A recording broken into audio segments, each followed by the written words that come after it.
On March 31st, 1922, residents of the small German village of Hinterkaifeck awoke to a seemingly ordinary day.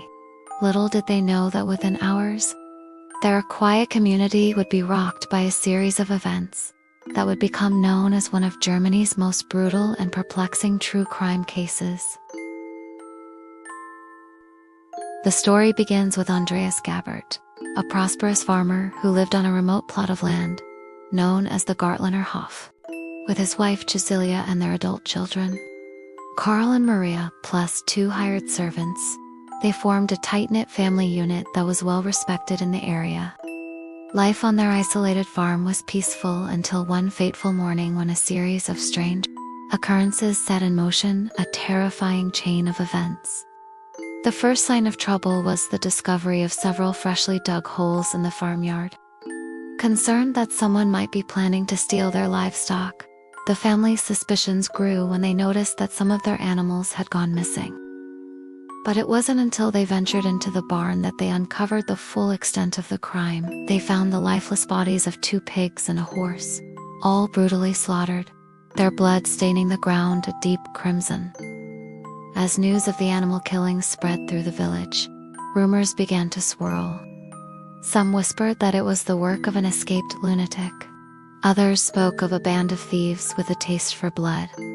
But what truly transpired that night in the isolated farm remains a mystery that has baffled investigators for nearly a century. The animal killings left Hinterkaifeck shrouded in a disturbing sense of unease. The residents were on edge, wondering if a madman was lurking in their midst. Then, on April, the unthinkable happened.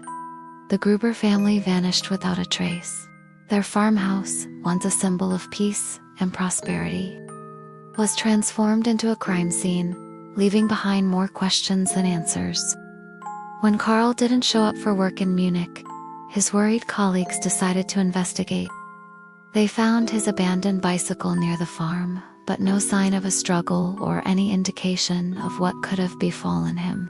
However, upon entering the house, they stumbled upon a gruesome tableau that would send shockwaves throughout Germany. Spread across the floor lay the lifeless bodies of Andreas, Cecilia, and their 2 children. Karl and Maria, all brutally murdered in cold blood. The servants were also found dead in their beds, their throats slashed open as if the killer spared no one. This horrific scene pointed towards a massacre, but what could have motivated such a brutal attack? As investigators combed through the crime scene, they uncovered a series of disturbing details that painted a grim picture of the events that transpired that night. Each family member was found with a cloth gagged over their head, suggesting that the killer had taken great pains to silence them. The walls and furniture were overturned, indicating a violent struggle, yet there was no sign of forced entry. This suggested that the killer knew the family well enough to enter their home undetected. But perhaps the most disturbing detail was the absence of any weapons. All 6 victims had been killed, but no murder weapon was ever recovered, leaving investigators baffled as to how the killer managed to carry out such a brutal attack without leaving a single trace. Amidst the horror of the crime, investigators began piecing together the events leading up to the massacre. In the days before the attack, villagers recalled seeing strange lights in the windows of the farmhouse late at night. Some even reported hearing sounds of a struggle, though they assumed it was just the wind. Could these sightings and sounds have been clues to the brutality that was about to unfold? Or were they simply figments of the villagers' imaginations? Adding to the intrigue, a local woman came forward claiming that she had seen a suspicious man lurking near the farm on the night of the murders. She described him as tall and slender with a limp, wearing a long coat and a hat pulled low over his face. Despite her vivid description, the police were unable to locate the man, leaving his identity and his possible connection to the crime a mystery. As the investigation deepened, the police began questioning the family's friends and neighbors, hoping to find a motive for the brutal killings. Lawrence Schwitzer, who once worked as a stable hand for the Gabbert family, emerged as a key figure in the investigation. He had worked for the family for several years, but had recently been fired after a disagreement over his salary. Could this disgruntled former employee be the elusive killer? Or was he merely a convenient suspect for the desperate police seeking a quick resolution to the case? As the search for answers intensified, another piece of evidence emerged that would send shockwaves through the small community. A blood-stained mat was discovered in the farmhouse, and when examined closely, it revealed a partial palm print. This seemed like a breakthrough, a tangible link to the killer.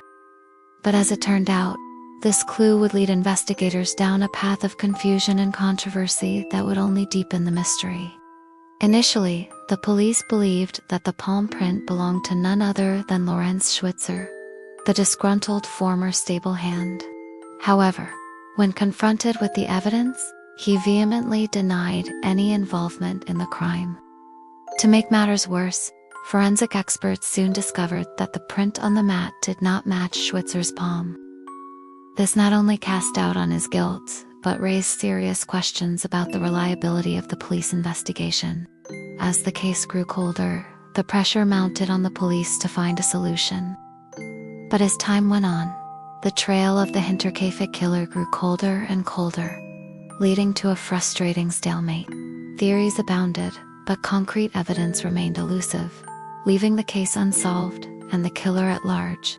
Years turned into decades, and the memory of the Hinterkaifeck massacre faded into local legend. But in recent years, interest in the case has been renewed, with many believing that the killer may have gotten away with their crime. Was justice truly served, or is the truth still out there waiting to be uncovered? And so the mystery of the Hinterkaifeck murders continued to captivate those who heard the tale. Over the years, countless theories emerged, attempting to explain the crime and identify the perpetrator. Some believed that the killer was a deranged individual who chose the family at random, while others suspected that there was a more sinister motive behind the brutal attack. However, in the absence of concrete evidence, the true nature of the crime and the identity of the killer remain a haunting enigma. In the aftermath of the Hinterkaifeck massacre, the small village of Hinterkaifeck was never the same. The once close-knit community was forever scarred by the brutal crime, and the shadow of suspicion fell over every resident. As the investigation dragged on with little success, tensions rose and whispers spread like wildfire. Some villagers accused each other of being involved in the killings, tearing apart the fabric of their society. The trauma of the event left an indelible mark on the town, and it would take years for the residents of Hinterkaifeck to overcome the fear and mistrust that had taken root. Even today, the memory of the Hinterkaifeck murders continues to fascinate and terrify people around the world. The brutality of the crime and the baffling lack of answers have made it one of Germany's most infamous true crime cases. As we continue to explore this haunting mystery, we are reminded of the darkness that can lurk in the human heart, and the enduring power of fear and suspicion in our communities. While the true identity and motive behind the Hinterkaifeck murders may never be fully revealed, the legacy of the crime lives on. It serves as a chilling reminder of the fragility of life and the importance of seeking justice for those who have been lost to violence. As we pay tribute to the victims of this horrific event, let us also remember the lessons it offers for our society as a whole.